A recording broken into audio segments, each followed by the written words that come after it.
Tu es ici parce que tu es... Qu'est-ce que ça veut dire prolo? Qu'est-ce que c'est? Qu'est-ce que ça veut dire être un prolo? J'ai jamais compris. Je viens d'une famille normale, ni riche ni pauvre, mais c'était pas ce qu'elle voulait dire. Du moins je le crois, c'est l'impression que j'ai eue.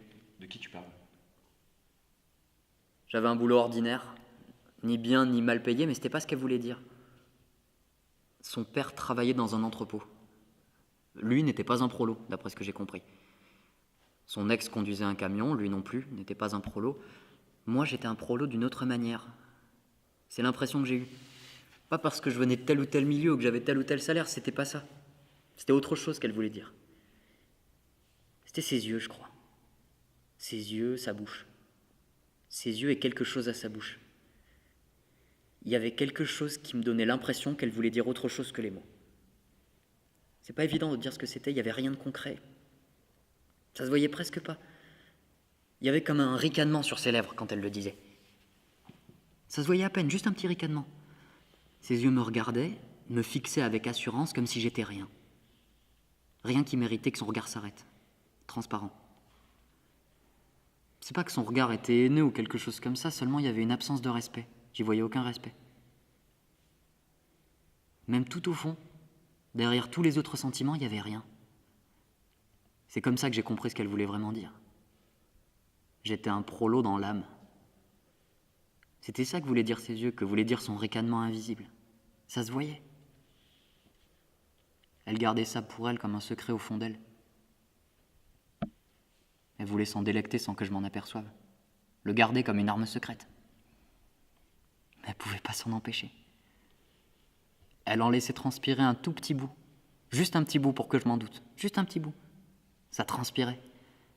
Son regard qui passait à travers moi. Tu veux écouter ou pas? Parce que ça m'intéresse. Tu veux écouter ou pas? Oui, oui. Tu veux écouter ou pas? Oui. Je te demande, est-ce que tu veux écouter ou pas? Arrête de gueuler tout de suite. Et tu ne me regardes pas comme ça, Pardon. espèce de cinglé. J'ai dit pardon.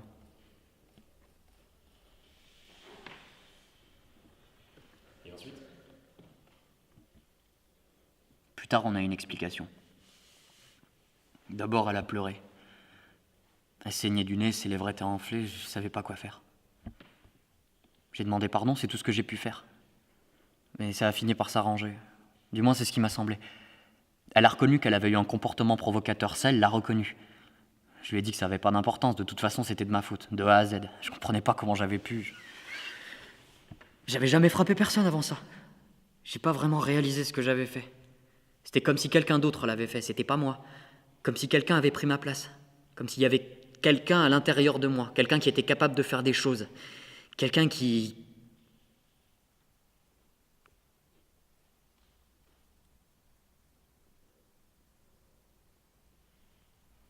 En tout cas, ça s'est arrangé. C'est redevenu comme avant, presque mieux. Pendant un temps, ça allait presque mieux. Comme si nous nous aimions plus fort qu'avant.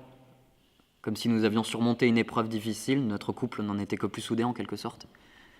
C'est ce qui m'a semblé en tout cas.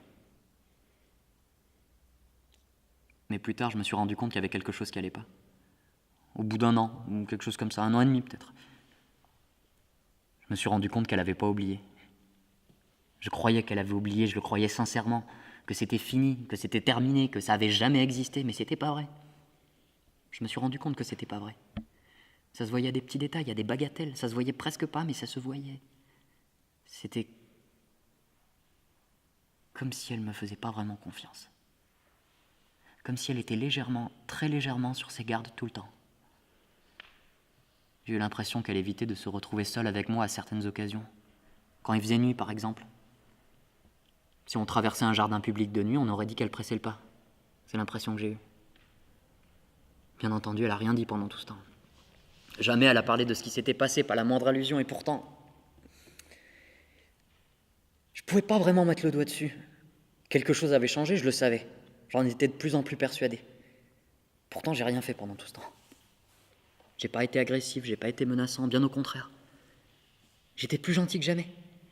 J'ai vraiment fait des efforts, plein d'attention, plein d'égards, je faisais tout pour lui montrer que je l'aimais.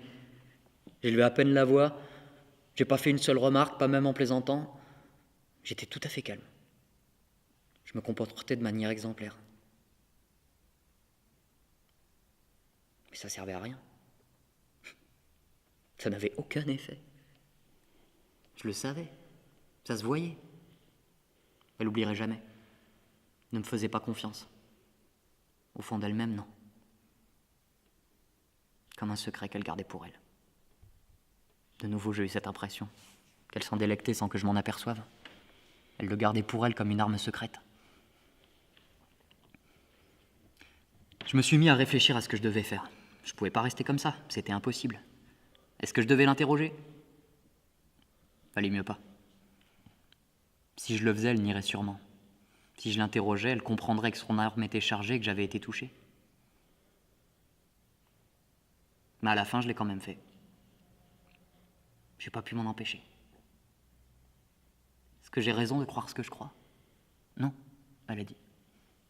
Tu te fais des idées, tu réfléchis trop, tu finis par imaginer des choses. Voilà ce qu'elle a dit. Exactement comme je m'y attendais. Mais j'ai pas cru à ce qu'elle disait. Je pensais qu'elle mentait. Elle voulait tout simplement pas admettre ce qu'il en était. Peut-être qu'elle disait vrai, peut-être que c'était seulement des imaginations, mais il m'a semblé que non, je pouvais pas croire ça. Je me suis dit qu'il fallait être plus attentif, développer une stratégie. Il fallait la prendre par la ruse, lui faire avouer par la ruse, obtenir la bonne réponse. Il fallait que je sache la vérité. La vérité. Je me suis mis à l'écouter le plus attentivement possible. Quand elle disait quelque chose, je faisais très attention. Qu'est-ce qu'elle disait ? Qu'est-ce qu'elle disait vraiment ? J'étais attentif à toutes les nuances de sa voix.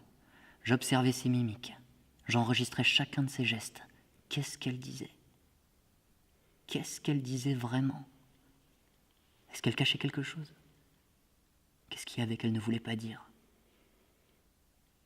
C'est comme ça que je faisais. Tout le temps. Sur mes gardes, tout le temps. Tôt ou tard, elle cesserait de se surveiller. Et j'aurais la bonne réponse. Je saurais. À la fin, elle s'est rendue compte de quelque chose. Elle a trouvé que je me comportais d'une drôle de façon. Elle a trouvé que j'étais absent en quelque sorte, que j'étais pas vraiment là.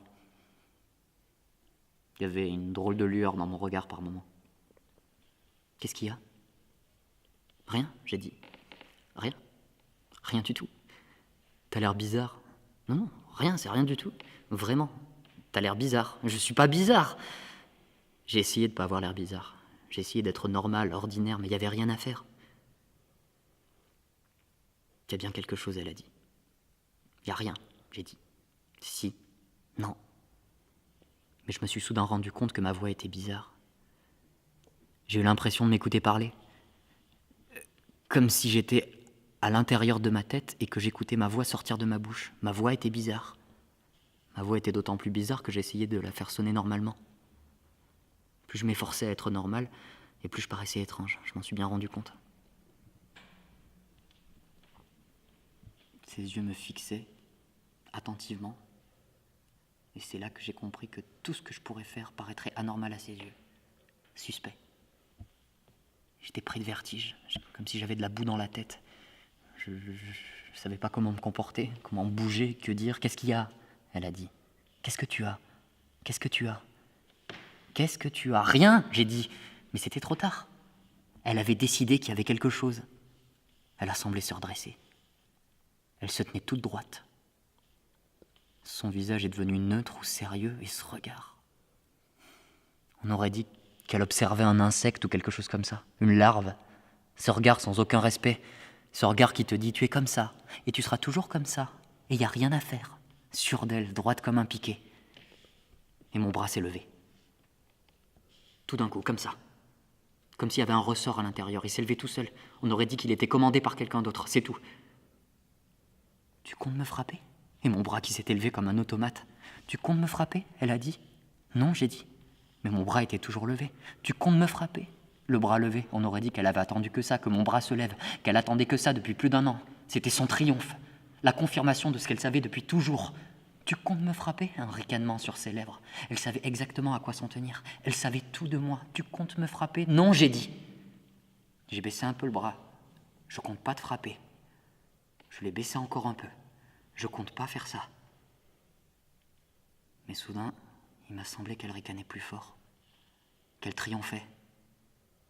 Elle avait tout deviné. Je comptais pas la frapper. C'était une confirmation de ce qu'elle savait depuis toujours, la preuve que j'étais un imbécile, même pas capable de la frapper. Elle se tenait là, toute calme. Elle me regardait, elle semblait me dire « T'en as envie, mais tu n'oses pas, c'est ça ? Tu ne peux pas, tu es trop lâche. Tu ne sais rien faire, tu n'es rien, tu es un minable. » Et alors je l'ai frappée.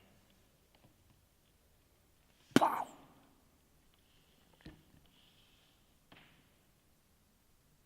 C'était curieux. Le fait de la frapper m'a rendu tout à fait calme. J'ai de nouveau eu la tête claire. Je faisais durer les choses. Comme quand on mange un gâteau excellent par petites bouchées. Je la tenais et je frappais lentement, méthodiquement avec mon poing.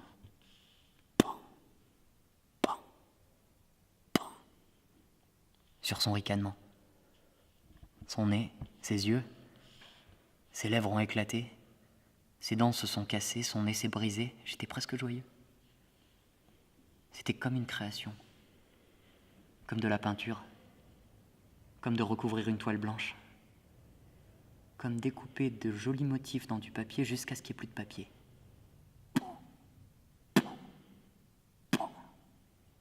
Encore, encore et encore.